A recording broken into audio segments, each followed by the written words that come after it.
it's great to see you both. Me too. Cool earrings, Marisa. Thank you.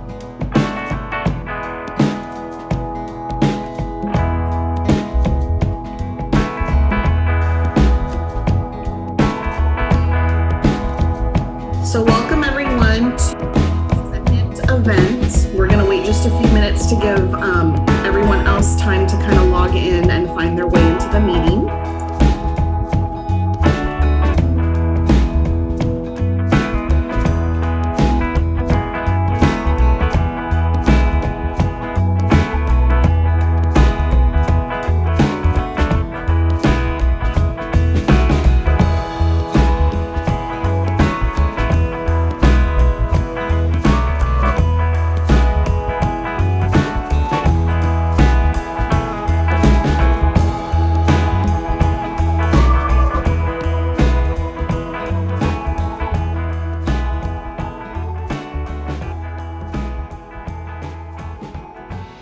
Okay, it's 12:05. You want me to go ahead and start, Melissa? Okay. Alrighty, well, we're going to go ahead and get started, and then as people are still joining us, we'll be quick to accept them into the meeting. I want to thank everyone for being back with us. If you were able to join us last week when we kicked off this 4-part series, this is the second event in that series where we're really going to explore systemic racism focused around the education systems we have in San Antonio. I'm Stephanie Finleon-Cortez. I'm the Chief Development and Communications Officer for Girl Scouts of Southwest Texas. I'm just going to kick us off by talking quick about if you're not familiar with the Zoom platform, as you're coming into the meeting, everyone is muted automatically because we want to keep this interactive when we get to the Q&A part at the end of the session. If everyone can keep themselves muted just so that the speakers are able to speak and answer questions. I will be monitoring the chat, so if you've got questions or if you're having trouble, please feel free to chat using the feature on the bottom. And feel free to talk to each other and make comments. And then at the end of the event, we'll be pulling questions from the chat box. Or if you'd like to ask your question of the panel live at that time, you're welcome to do so. And then we also have some questions that were submitted in advance when you register. So with that, I'd just like to introduce our moderator so she can get started introducing the rest of the panel. So I'd like you to help me welcome Melissa Monroe-Young, APR, is a former journalist and the manager of marketing and strategic communications at Northwest Vista College. She's a member of several organizations, including the San Antonio Public Relations Society of America and the Girl Scouts of Southwest Texas Marketing Committee. Additionally, she's part of the San Antonio chapter of the Links Incorporated, which is a professional organization for Black women, and helped found the San Antonio Association of Black Journalists. So Melissa, welcome. I'm so glad you agreed to moderate, and please take it away. Thank you, Stephanie. Welcome, everyone. I'm happy to be here today to moderate today's discussion. I'm a proud Girl Scout mom, so I love my Troop 384 shout out. I have a co-mom here who's also in that troop, Melissa Vella-Williamson. So glad we can do that together. I'd like to welcome our panel of experts today, and we're going to start that off with Dr. Paula Johnson. She's an education associate at IDRA, or the Intercultural Development and Research Association, and directs the IDRA EAC, or Equity Assistance Center South, spearheading its work in assisting states and school districts to protect students' civil rights and provide equal educational opportunities for all students. She leads the center's technical assistance and professional development pertaining to diversity, cultural competency, and disproportional disciplinary actions against students of color. She earned her doctorate in the interdisciplinary learning and teaching program at the University of Texas at San Antonio. So welcome, Dr. Johnson. Ryan Lugalia-Hollon, PhD, is the Executive Director of Up Partnership, a collective impact partnership that supports data-driven leaders across San Antonio to help drive student achievement and prepare them for the future. He is a co-author of The War on Neighborhoods, Policing, Prison, and Punishment in a Divided City. He received his PhD in Urban Planning and Policy from the University of Illinois at Chicago. Maria Pérez-Díaz is an elected member of the State Board of Education representing District 3. Now serving in her third term, she has been instrumental in the redevelopment of high school graduation requirements, the update and approval of the long-range plan for Texas public education, and the rebranding of the Permanent School Fund. Additionally, she has been leading voice in the fight to approve and implement Mexican American Studies and African American Studies courses for high school credit in Texas. Marisa holds a master's degree in educational leadership and policy studies from the University of Texas at San Antonio. So I wanted to begin with a very heavy question, and I think the panelists would have a lot to say about this. So the first question, and anyone can jump in with this one, what action can we take now to break down systemic racism in schools? Well, I'm happy to start. Good afternoon, everybody. I'm Marisa Pérez-Díaz. It's so nice to join you. I think that's a great question to start off. Such a heavy topic. Just jump right in. So I think that first and foremost, we need to really, I'm gonna say two things. Number one, I think we need to be able to be willing to have conversations at home. I don't know how many individuals, but I would venture to guess a good number of us have experienced racism or even colorism for those of us that are people of color within our own families. I know I've certainly experienced it, and so have to have conversations at home about what our own biases mean and how they manifest when we're out in public, and then what sort of example we're setting for our youth, because I have a 3-year-old and a 4-year-old, and they watch everything you do, and they surprise you because sometimes the things that they do or say, you don't know that they're picking up. And so, again, start at home. And then the second thing that I would say is call it what it is. Let's not shy away from the topic of race and racism. I think it's really, really important for us to acknowledge it head on, right? Because I think the one thing we don't want to do, and I learned this term just recently, as opposed to using color blind, right? Let's not be color evasive. Let's not deny color, because it's something we see. It's obvious. So let's talk about it, because we understand and we know that unfortunately, race and the color of people's skin has really for a very long time contributed to marginalizing populations of individuals. I totally agree with Marisa.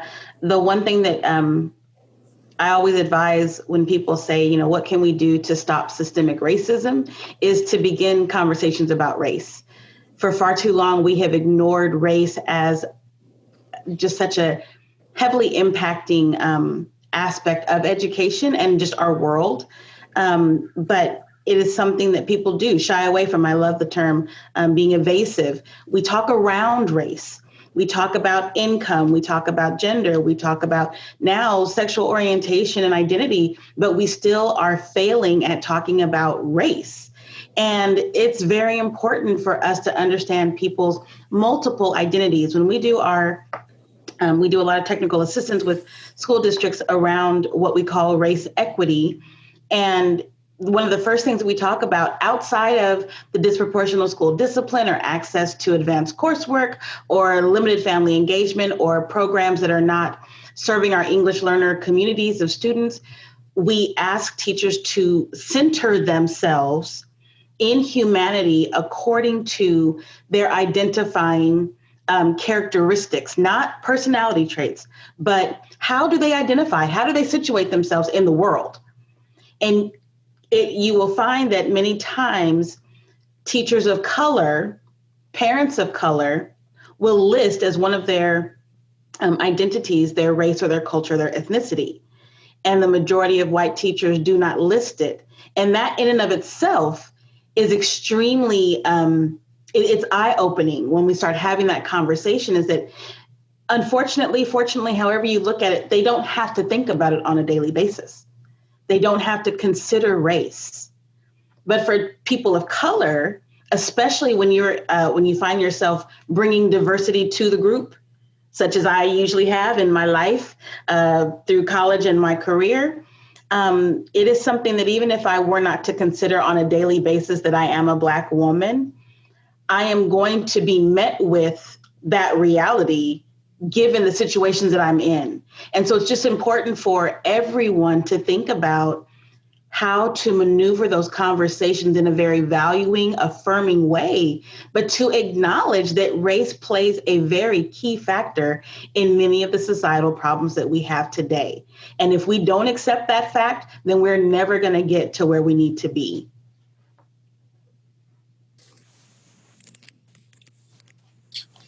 Ryan? Oh, yeah. I was just going to say, I love being on a panel with Marisa and Paula. And so for me, the way systemic racism functions, it is really concealing. It's concealing two things at the same time. One, it's concealing the beauty, the genius, the power, and the divinity of people of color. It's covering that up or hiding that up or trying to obscure that from the world. And then it's also concealing the violence of white people, right? And we see that in police brutality all the time. It's saying, hey, that's not a real thing. So any work that we do in any system has to work to uncover, right, to make visible the beauty, brilliance, divinity, power of people of color, and to also make visible the violence of white people, historical and current day.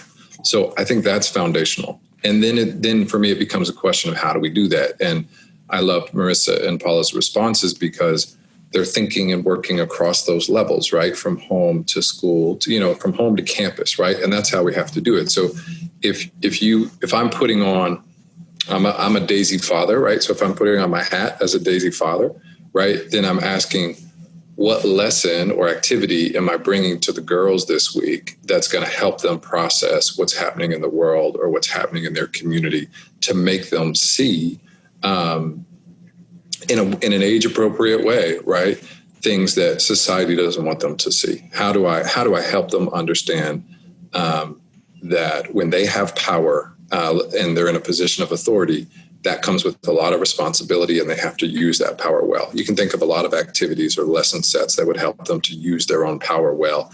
And then to also understand when other people are abusing their power, right? That's an easy curriculum to build. If I'm wearing my hat as a parent, right, then I'm thinking a lot about, what is something that I want, what's a concept? My daughters are daughters of color. And how do I want to make sure they shape their own narrative in the way that they see themselves rather than to have the world shape that for them? And how do I nurture that with them so that they have that deep inner freedom, independent of whatever systemic racism they will inevitably face in their lives? And then as an advocate and as a parent, what is going on in my school system or my campus that I need to tackle? And so it doesn't matter if you're at Alamo Heights ISD or SA ISD or Edgewood ISD, or St. Anthony's, wherever you send your children, right? There's something going on in that campus or that school system that needs improvement. Is a gap in the college readiness rates, right? So a lot of our districts have like a 20 percentage point gap between college readiness for African-American students and white students, with Latinx students somewhere in between. If you see that, how can you tackle that? Is it a gap in the student discipline where students of color are disproportionately punished compared to their white peers? How can you be an advocate for that? So I would just say find an issue that you see, help to make it more visible, help other people to see it, and keep pushing until it changes. And to work those levels, wear your hats. What hat am I wearing today? What hat am I wearing the next day? Thank you, Ryan. I really like what you said about being an advocate. I have a son who's a freshman now in high school but had some racial issues in middle school. And I never thought I would have to put on that advocate / racial hat to help defend him and help some of the educators see what was being said to him was inappropriate for a young Black student. So it taught me a lot of lessons, his middle school years. But the next question I have for y'all, when we talk about education, it's often said that education is a great equalizer. But what are some examples of inequities found in schools that are obstacles to this being the reality for all students? And in San Antonio, that's probably going to be even more evident because we have so many different school districts. If you both don't mind, I'd like to jump on this one. I've always been bothered by the phrase that education is the great equalizer. I've just I hadn't had the words to articulate until I actually went through a social justice program. But for me, I think that formal education is the great stabilizer, because the system is by definition inequitable. It was established in a way to maintain status quo. And so, Ryan spoke so beautifully to power and privilege and understanding what that looks like. Well, this system as it's created right now, the education system, maintains power in white dominant culture. And so this is part of why I was so impassioned to move on ensuring that we have ethnic studies courses. And for me, it doesn't go deep enough, right? For me, ethnic studies courses shouldn't be supplemental to education. They should be integrated into social studies, into American history, the courses that are required by our standards, until we're in a place where people understand and value that history. These supplemental courses have to happen. They have to pass. They have to be available to our students.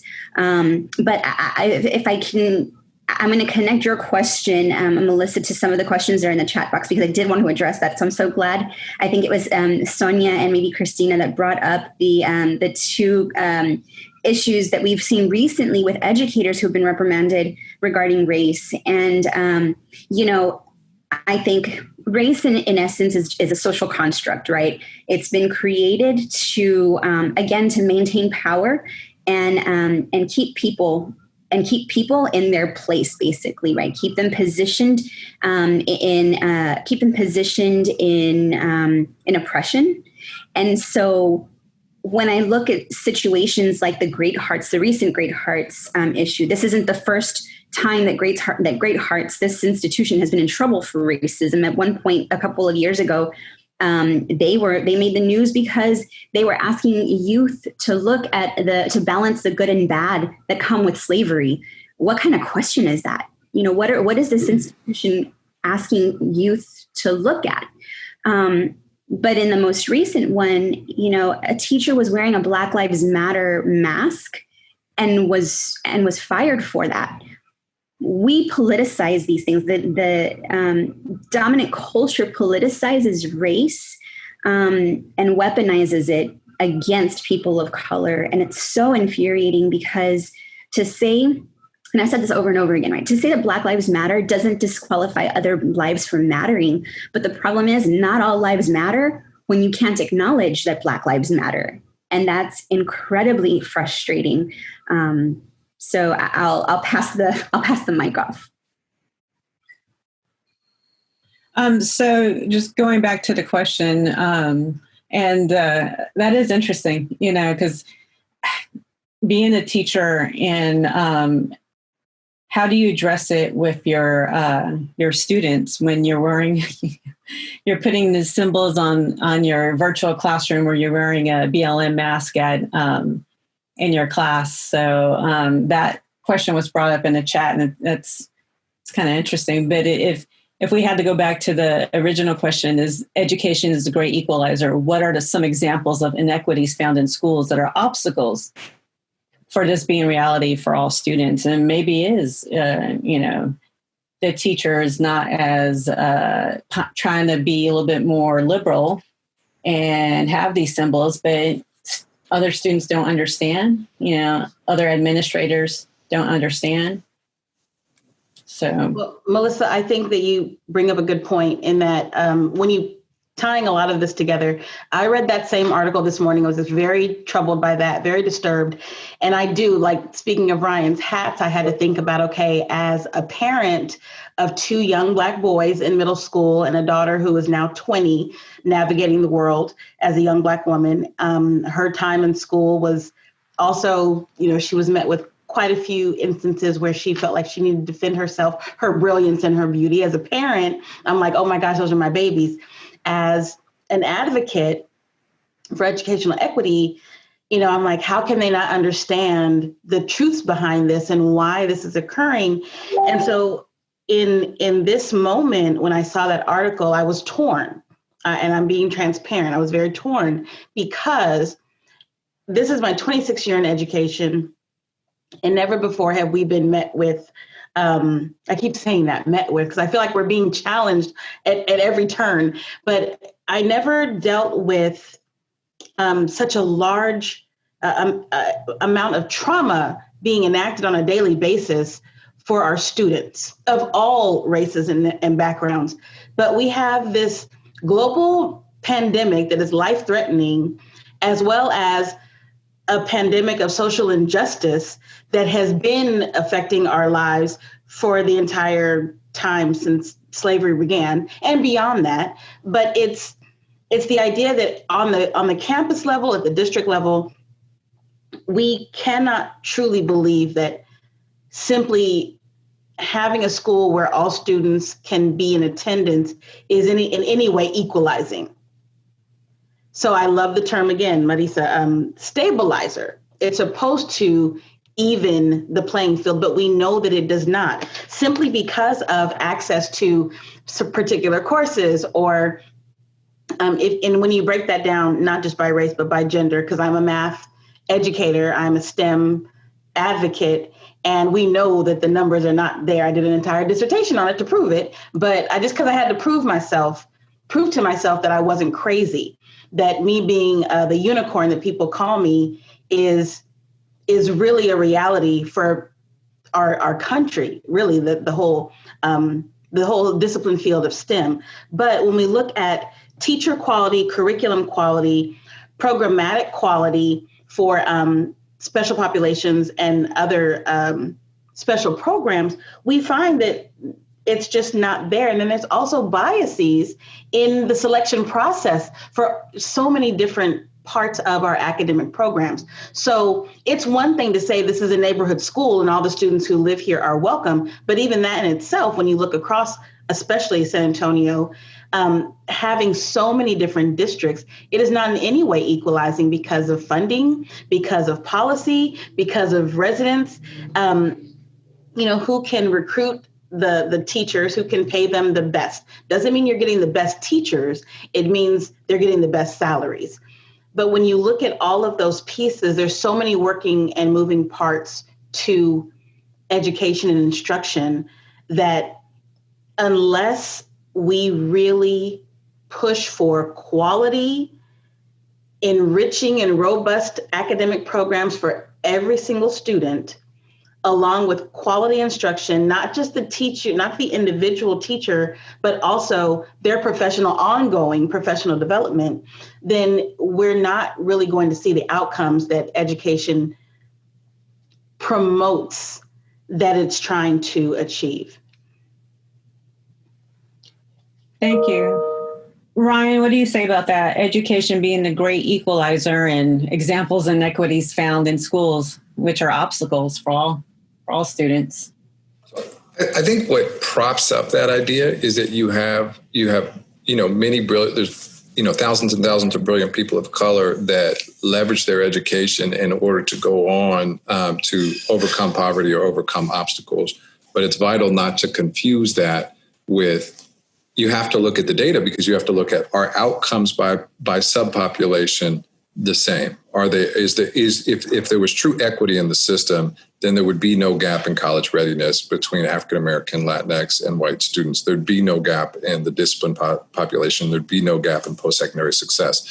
And that's that. But those gaps do exist. And so I think it's vital for all of us in conversations with our families, our loved ones, our circles, our networks, to anytime somebody says so-and-so proves that it is an equalizer, to come back and bring them to the data and bring them to the larger reality so that they're not trying to escape the conversation. Because to the opening comments from Paula and Marisa, people like to escape those conversations if they can. So you can't give people an out.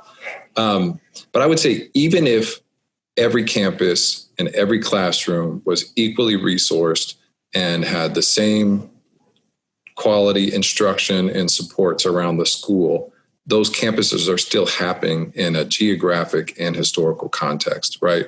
Where the racial wealth disparity in this country is huge and vast, where mass incarceration and immigrant detention and deportation is insanely large phenomenon where there's all these other racial injustices happening. So the idea that education is an equalizer implies that, okay, racial injustice, how is racial injustice remade from generation to generation? Well, whatever's in that recipe, school can stop it, right? And that's not fair and that's not realistic, right? So there are plenty of people that use their education and are able to find a way to build a new path for themselves and for their family line. But that is not the norm, because school, it's almost like that quote itself is part of the obscuring that I talked about. Education is a myth that makes us feel like we don't have to face all these other things that we really need to do. Well, maybe that great equalizer needs to be parents, groups like the Girl Scouts, who can have those conversations with children that they won't get in the school or classroom setting. Sonia from the chat, she had a question. What about school counselors? How do they help support or deflate from this conversation? Is that something that maybe school counselors can help, with that, those inequalities or racism that children are facing?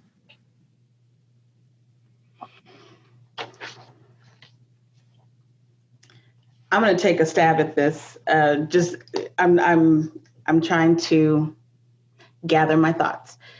In the majority of in the majority of public schools that I have worked with, been a part of, or provided assistance to, the role of the school counselor has been so transformed from what I believe they were originally meant to do. And so many counselors are more focused on what courses the students are taking, where they're trying to apply, helping them put in applications for federal student aid, rather than counseling, unfortunately, until a traumatic event occurs.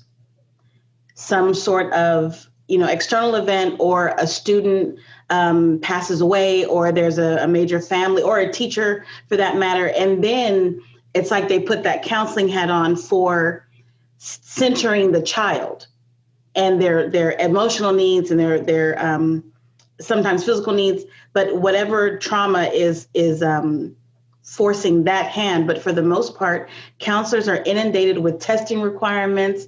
They're supporting all sorts of academic aspects of school that I never believed even fell into their realm.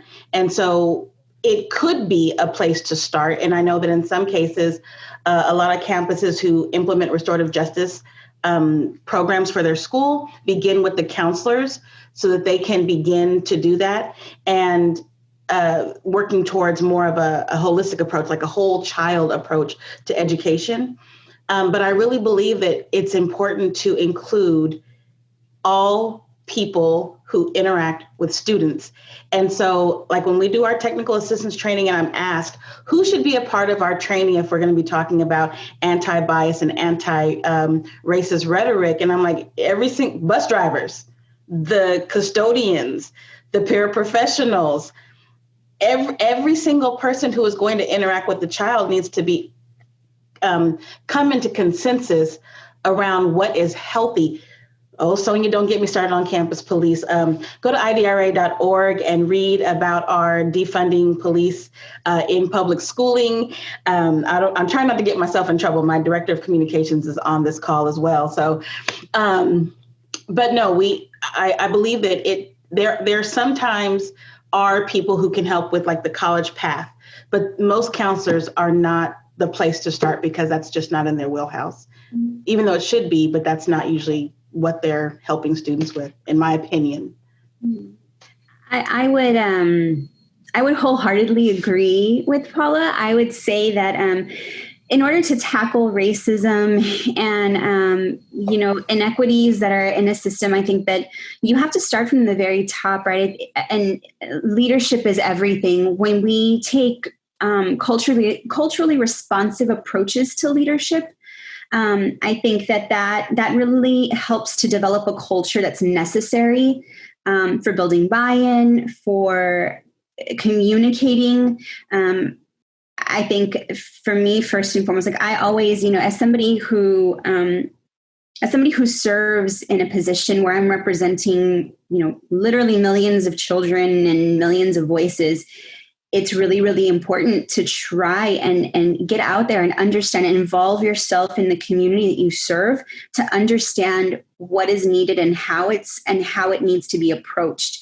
And so for me, community context is everything. Historical context is everything. So before you can ever engage in these racial inequity conversations within a school, within a district, you really have to understand the community and understand where trauma has occurred in order to know how to approach those conversations in a successful and a sustainable way. Because if you don't approach it like that, then you're working in a silo that, as soon as that leader who's attempted to establish that culture leaves on to their next opportunity, then that culture, all of that work is for naught, because the amount of work that needed to have happened in the community to carry on the work wasn't done. So for me, it's very much about leadership, but also very much about community collaboration, about transparent communication. And again, historical context is everything. I think you have to know your community in order to understand how to approach these issues in the most effective way. Thank you. So Ryan, let me throw this at you. We're talking about counselors, but when you include not only counselors, teachers, the bus drivers, the school police, what are programs that exist to help everyone in that education system, that village around that student, to identify and prevent racism in classrooms? What are programs out there that people can go and learn from? Thank you for that question, Melissa. Well, to your earlier point about the power of parents and the Girl Scouts is not just an organization. The Girl Scouts is a movement. I mean, I cannot think of a larger, more ambitious, volunteer-driven, student-focused organization that has a real commitment to equity than the Girl Scouts. So everyone on this call is a part of that movement, and you should take real pride in that. So the conversation we're having today is how do we strengthen and grow that movement to the next level? And that's a powerful conversation. And, if we think across the last question around the idea that education is an equalizer, and this question, I think if we pivot the idea from education is going to solve all of our racial injustice, the crisis of racial injustice in our country, if we take that off, then we can start to think about what Marisa and Paula have teed up in terms of how do we optimize the role of education, the role of youth development, the role of parents in mitigating and uprooting racial injustice, and how do we do that? And so Girl Scouts has a huge role to play in that. My organization that I support, and I'm honored to serve as the executive director, is called Up Partnership. And our work is really about connecting and organizing leaders who are ready to tackle racial equity issues that affect young people in our community. And Marisa and Paula are both incredible leaders in different networks that we support. And so our 4 systems change networks, one is called My Brother's Keeper San Antonio, which is focused on removing obstacles to the life and educational success of young men of color. Another is called Diplomas, which is focused on supporting Latinx student success, not just documented Latinx students or Latinx students that come from, third generation families, but every single Latinx student in our community, helping them have a path to post-secondary and life success. A third is Our Tomorrow, which is about which Marisa and Paula both support in deep ways, which is about mobilizing and really tapping into the power and the voice and the vision that young people have to shape their communities. And a third is Excel Beyond the Bell, which is making sure every young person in our community has access to high-quality youth development programs like the Girl Scouts. General Salinas and many others from Jody and others from the Girl Scouts organization are founding leaders and really incredible leaders of the Excel Beyond the Bell work. So they're not just focused on how do we make sure the 12,000 girls and our troops have access to these programs? How do we make sure the 350,000 young people in our community have access to programs like this? I think that's a powerful focus. So anything that folks on the call today can do to grow the reach of the Girl Scouts into other youth development programs is vital. And similarly to the Our Tomorrow work, anything that you can do to create more room for young people to share their voice and their vision and their solutions within your troop, within their school, within your community, within your youth ministry, whatever that is on the block where you live, helping young people to access that part of themselves that knows that they can take action and lead the way. That's how we create lasting change, because as Paula said, these are multi-century issues. We're not going to solve them in 2020, right? We need the next generation to be fully activated. And everybody here is in direct contact with many young people that we have to activate as part of the solution building. Marisa and Paula, what would you say? He mentioned a lot of great programs out there, but would you like to mention any of your own to the different people here on the call so they can write down? I saw some in the chat as well. Well, as far as programs, we are working with My Brother's Keeper, and we are going to be leading professional development work groups around culturally responsive pedagogy.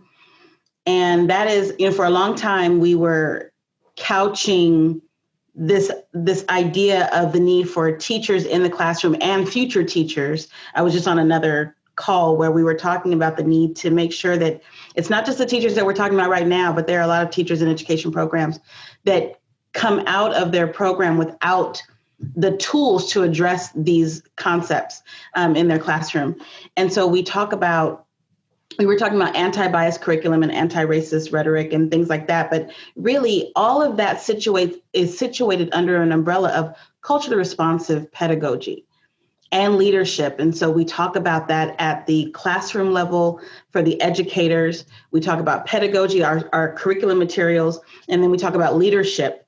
And in all of that, throughout all of that is also family engagement. So we have our Equity Assistance Center looks at cultural responsiveness as a means to ensure equitable educational environments for students, as well as, on the other side, strong family engagement of all communities to talk about their needs. And, because we cannot generalize about families. And I used this thought the other day, that if you really want to know someone, you get to know the people around them.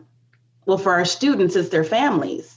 And we are not engaging families at the rate that we should, especially during the last 6 months, during the time we began sheltering in place through the beginning of school. And so it's not just an academic loss that we've had, it's also opportunities to engage. And so you're seeing the innovations now, because we're all looking like the Brady Bunch on a daily basis, that now teachers are finding ways to make connections with students. Like my sons have check-ins where it's simply things like, did you watch any movies over the weekend? Or, what's your favorite family meal? Well, those were questions I was asking 20 something years ago, because, I'm not going to try to tell my age today, but, those are things that I was doing intrinsically. But in our teacher education programs, that aspect, we talk a lot about theory, but we're not talking about practice. And so I don't want to jump the gun, Melissa, but there was a question about, are there programs for encouraging Black, Indigenous people of color to become educators? And so I was looking up a little bit of data because I went to the Prairie View A&M University outside of Houston, Texas, and they're listed as one of the top 50 schools for engaging individuals as becoming teachers, and they're teachers of color. So there are several schools that have very robust programs, but many of them are located at HBCUs, historically Black colleges and universities. And then there's also programs like Teach for America that recruits a lot of teachers of color. And I have no problem with TFA. But most teachers of color enter the pipeline through alternative means. So they're not going to school to become teachers. They were something else. I went to school to I was a computer science math major. But no one from my own school, my own HBCU, with a well-known education program, never recruited me to teach. It wasn't until I was 2 years into grad school that anyone said, well, that I honestly said, hey, I think I want to be a teacher. And it was almost discouraged. So we need to have some better conversations around, one, recruiting from within, which is a model of success, is you recruit from within. Prairie View is just one of the examples, but they have they have phenomenal engineering, architecture, math, science, all of these programs, but no one's thinking, hey, these kids could be teachers to the students that look like them. I didn't have that until I got to college, which is, just think about that. I had one Black teacher my entire high school, middle school, and elementary career, until I got to college and saw Dr. Thornton and Dr. Hawkins, who looked like me, looked like my aunties and uncles, and made me feel like, I could do this. And it was definitely a benefit to all of my students because I had a different understanding. People who have been in oppressive situations, even before they know it, like I didn't know that before I got to college. It wasn't until I got to college that I understood what my academic career had been like. And so seeing that in my students, seeing their struggle as children of color in a very white environment really helped me understand the impact of my presence on campus. So then I could spread that word and say, hey, have you thought about being a teacher? But we really have to think about how we recruit and who we're recruiting and where we're recruiting, because it's one thing to complain about the teaching field not having many teachers of color, but the secondary part is where are we recruiting? Who are we asking to that table? So in all of this, there's so many different ways that we have to look at our I love the word Ryan used recipe earlier. The recipe is not working. And so it's time to add a little, I don't know, Tony Sachery's, whatever your go-to is, but it's time to mix it up. I think, sorry, I'll be quick. In terms of organizations, I think, with IDRA and then the collective impact work that UP is doing, I think the IDRA alone and then UP with all of your partners, I think really encompass just a wonderful, like a broad stroke of different organizations that are really doing this work. So what I would add is in terms of where pushback needs to happen are, you have the branch of Our Tomorrow Network, right, from UP, which is really, I've had the privilege to work with these youth, many of which are youth of color, and see their voices uplift and get involved in policy and driving policy, which is really exciting. But then you have organizations like the San Antonio Youth Commission, which I absolutely advocate for. But it's a very monolithic sort of group of youth. And that's not their fault, but you tend to see this group of youth who maybe they're racially or ethnically diverse, but socioeconomically, there's not a lot of diversity. So what do we do to get more youth who represent diverse demographics involved in citywide initiatives like the San Antonio Youth Commission? Let's push back there. I think that's really important. And then in terms of other organizations for prep, so I'm thinking as Paula was talking, the Texas, it's the New Teachers Project or Texas New Teachers Project, TNTP is what it's called. And it's an organization that's fairly new, but they're really trying to center their work on engaging and recruiting individuals of color to come and serve in communities where the students, the teachers that they're recruiting will reflect the demographics of the students that they will be teaching. I think that's really, really important. And along with that, again, is youth voice that they're trying to figure out ways to engage with. And then for my part, working on the State Board of Education, it is just really important, again, to get as many people involved in policy discussions because, like you get to, first of all, learn how a sausage gets made, right? I think this these spaces are not navigated frequently by people of color. On the board, we're a board of 15, and of the 15 board members, only 5 of us are people of color. And you have 3 Latinx and 2 African American in a state where the majority of the youth in K-12 education right now are Latinx. And I'll tell you, I'm going on 36 years old. I'm the youngest one on this board by about 7 or 8 years. And so, we really need to look at generational, cracking those generational barriers and getting young people involved in decision-making, because they do have a lot of power. There's a lot of social capital and a lot of cultural capital that they bring to the conversations. It's just a matter of trusting them and giving, opening the space for them, because they're hungry for it.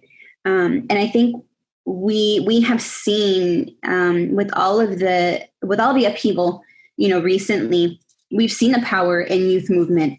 And I think that is what inspires me regarding how to tackle racial issues, right? The injustice that we see regularly. So I have a question, and if we bring more diversity to our classrooms, if we bring more diversity to some of these different organizations that we mentioned in the chat, how do we also tackle that cultural aware curriculum? Because a lot of us, I work at the college system, there can be a lot of diversity there amongst the staff, but we're kind of told, and I won't say told, but it's like that taboo subject of race. So it's not a part of the curriculum. It's not a part of HR. It's not a part of Employee Development Day. Now, recently it has been because of the Black Lives Matter movement. But just because you're a person of color doesn't mean that you are going to approach that topic with your students or with your colleagues if that's not what you think is acceptable right now.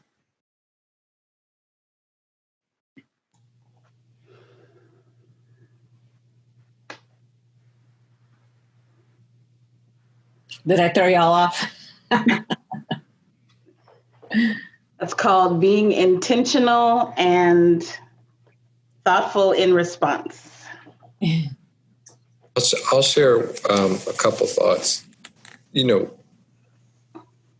People of conscience in this country, we have to be really, really, really ambitious about our own development and who are we becoming, and how are we preparing ourselves and equipping ourselves as well as the next generation to lead, because we face so many simultaneous challenges. Literally right now, right, we have historic joblessness, a public health crisis, systemic racism on full display, some real threats to our democracy, and half of the West is on fire, right? Like, those are not easy problems to solve. We haven't even gotten to education yet. So we have to prepare ourselves to lead through wildly unprecedented times. And so I want to go there, because I think oftentimes those of us who are wired to serve the world sell ourselves short. But all of us have incredible leadership capacity that we have to tap into consistently, daily. What are those practices and habits that fuel your greatest potential to drive change and to lift up others? And are you skipping over those things that you know that you need in order to be ready to serve at a higher level? Because if you do, that affects how you show up, right? And how you engage with others and all of that stuff. And for white people, that matters, especially because any subconscious or unconscious habits or racism or just counterproductive energy that we can bring to a space, if I don't show up ready and centered to a space, then my shadow is going to show up. I think for people of color, I'm not positioned to speak for that, but I would say whatever internalized oppression you've had to overcome or face in your life, right? Like, are you giving yourself permission to just totally leave that in the past and shine at the next level, and then the next level, and then the next level? And I think all of us have to do that work and not skip over that work. And I think I emphasize this now and here because so many of us do see the problems and we do see all the work that's ahead. But the reality is that, no matter how many things we check off the task list, we're not we're not going to solve everything. So we have to grow exponentially our ability to envision solution and make change. So I'll just leave folks with that encouragement. I love that. I think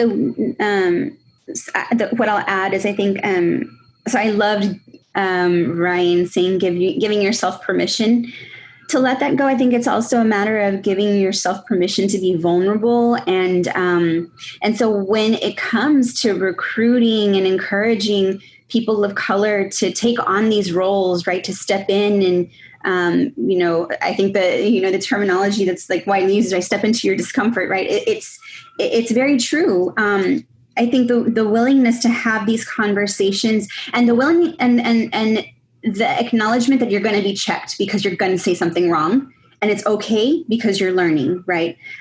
I think that's why so many people are afraid to have these conversations, because they're afraid to say the wrong thing and offend. And I think that for individuals of color, and I can only speak as a Latina, as a Latina female, but if you're attempting to have a conversation with me to learn, then you're not going to offend me. As long as I know I can have an honest conversation and correct you where you may have made a mistake and you're like, okay, got it, thank you, then we can move on, right? There is a difference between willful ignorance, right, or protection, sitting in your own comfort, and actually engaging authentically in these conversations and really wanting to learn. And so I think that's for me, that's really key, wanting to be able to learn and grow in this, and understanding that you're going to make mistakes and it's okay as long as you're really putting in the effort. And I think for a lot of us, it's a matter of also unlearning the conversation. And I've struggled with this because, it's hard. I was actually listening to a panel probably about 2 weeks ago for Chicanx individuals who are talking about race issues. And one of the things that they said that really struck me and brought me to tears, because I have experienced this, is that, we talk about racism very binarily, right? It's always black and white. But, so the struggle with the brown individuals sometimes gets mixed into all of that. And I always struggle because I wonder, is it that for some brown folks, they're white passing, and so perhaps not saying anything allows them to reap the benefits of whiteness? So I struggle with that too, because I didn't know how to put it into words. And somebody on the panel said, brown is the invisible color, and you use that, how you use that invisibility, speaks to the power and your authenticity in the work that you do as a brown person. And I was like, wow, that's interesting. Because I am obviously I'm not a white passing Latina, but my son, right? My son is a little lighter complected. He could be a white passing Latino. And so, those are sort of the complex, I think that's a complexity that you're met with when you talk about these really difficult situations. I would add to that, Marisa, that on two notes. One, the level of colorism and that whole the idea of invisibility. Some actually use that as a source of safety, and then others enact it on others as a sense of power. So there's a level of privilege tied to colorism across, I think, all races. Because I too have a son who is fairer skinned than I am with very red hair. And people kind of look at him like they're not quite sure. But then his brother is I called him my butterball baby. He's just so great golden brown with dark, dark features. And so when you look at the two of them, I know that they are seen differently. Same parents, but I know they may be interpreted differently because of how they represent or how they present in public. But I wanted to make a point about the notion of how we kind of move into a new space together. And something that I had written down when I was thinking about this was to have these conversations, as Melissa was asking, like, how do we talk about this? The first thing, and I know it sounds cliche, but it goes a long way, is seek first to understand. I have a habit of playing double dutch in conversations. I'm listening, but it's not active listening. I'm just waiting for the other person to stop talking. And I do that a lot in my marriage. My husband will attest to that I'm just waiting for you to stop talking to tell you how I feel or tell you how I responded. And that is such a barrier in conversations like this that are very sensitive and very personal, is that we have to just listen. We can't add the, oh, but wait, oh, but this happened, or but this is true. Yeah, the buts are fine. But we need to start with I hear what you're saying, and I value what you've said. I value your experience. I affirm the fact that you are an individual worthy of this space. Before we start going, but I can tell you all the things that you just said that I don't agree with. We don't have to agree on everything, but at least acknowledge my experience. And I know people mention the invisible backpack. It's time for us to unpack those backpacks. I call mine a satchel of experiences. It's like a Vera Bradley crossbody tote. And it's invisible, right? And I carry it around. It's kind of like Hermione's bag, and it has all of my things in it. And the only way to get to know me is to know what's in my bag. To know, and you might, like Marisa said, you might open a zipper, not intentionally, that causes me to remember a harm. And you have to let me have that. It's not your fault, but if you keep opening that same zipper, then maybe you did that, knowingly did that. So it's just the whole idea of beyond our race and our culture, all aspects of our identity are part and parcel of our being. They are our core, and you can't separate it. You can't separate me being a Black woman from growing up in a single family household or a single parent that went through economic trauma, who made her way to Texas to go to school at a HBC. You can't separate any of those things. They are all part of who I am. And so when we think about students, we have to center their humanity with our own, and understand the complexity of who they are. We cannot look at one part of their, how they sit in their indicators. We look at students in special education. We look at students who are English learners. We look at students whose family have limited financial resources, but they're not one of those things. They're all of those things. And that includes their race.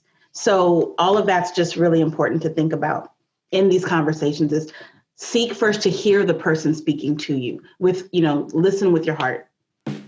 Thank you, Paula. I value what everyone said here. Truly amazing. Stephanie, it's 101, and what would you like to do next?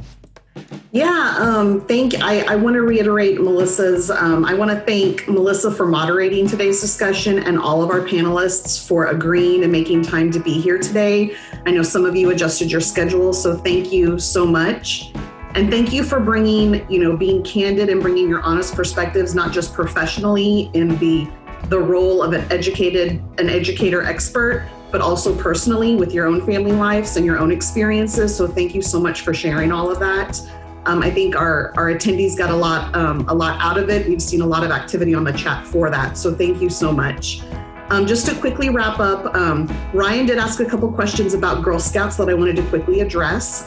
He had asked if there was any specific program around cultural awareness, and a lot of that is built into our journey curriculum and our badges as far as celebrating people's differences, acknowledging people's differences. But Girl Scouts, a lot of this work that we're starting locally has also been started from Girl Scouts of the USA and our anti-racism pledge, which I will put in the chat, where we're looking at advancing this work and truly becoming an anti-racist movement, which is at a local level. It's starting with this education series and doing some external work with our member families, but also looking at programming and bringing back some of the programming that we had around Black heritage and Hispanic heritage that would be up to date and more culturally aware. So look for that over the next year or so as we roll that out in a very purposeful manner. And then also, Ryan had asked a question about nominees for youth commissioners and things like that. And the reality is, a lot of our girls who get to that excellent level where they're earning the Girl Scout Gold Award. They've had Girl Scout volunteers who have guided them through the process a lot of times since they were in kindergarten or first grade. And when you get to where you're in high school and you are earning the Gold Award, which is the highest award a Girl Scout can earn, you see, even though we purposely work to be very equitable, you'll see that most of those girls are white, and there isn't as much diversity in our teen Girl Scouts as there is in our younger Girl Scouts. And there's a lot of reasons for that. So as we continue this work to truly become an anti-racist organization, we also want to look at recruiting and eliminating any barriers to recruiting volunteers who are people of color, so that they can help us serve more girls of color and they can represent and be positive role models for those girls. So that's a lot of the long-term work that we're looking at doing as a result of our anti-racism pledge. So I encourage you to go to that pledge. Like I said, I'll post it in the chat and take it. We want everyone to be on board with that. And then other than that, again, the panelists did a great job of looking at questions in the chat, so we don't have to visit any of those questions. Thank you everyone for registering. Just a reminder, the recording of this event is gonna air again on our social media channels this Saturday, September 19th at 1 p.m. on Facebook and on YouTube. So if you want to visit some more of this conversation or someone you know wasn't able to attend, please encourage them to follow that on our social channels. And this conversation is going to continue with our third event, which is next Tuesday, September 22nd, where we're going to talk about systemic racism and the economy and business and things like that.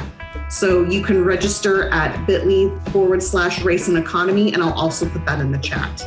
So again, thank you so much for being with us today.